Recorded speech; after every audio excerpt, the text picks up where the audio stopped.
പരിശുദ്ധ പരമ ദിവ്യകാരുണ്യീശോയ്ക്ക് എന്നേരവും ആരാധനയും സ്തുതിയും പുകഴ്ചയുണ്ടായിരിക്കട്ടെ.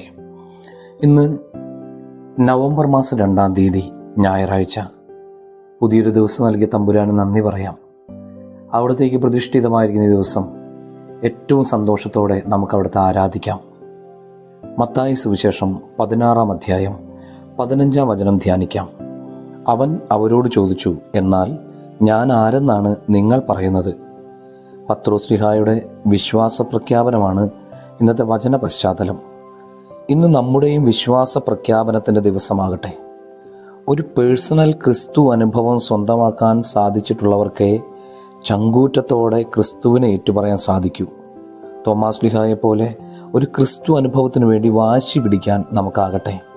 കർത്താവെ, ഏത് പ്രതികൂല സാഹചര്യത്തിലും ചങ്കൂറ്റത്തോടെ അങ്ങയുടെ സാക്ഷിയായി ജീവിക്കാൻ വേണ്ട കൃപ ഞങ്ങൾക്ക് ഓരോരുത്തർക്കും നൽകണമേ എന്ന് പ്രാർത്ഥിക്കുന്നു.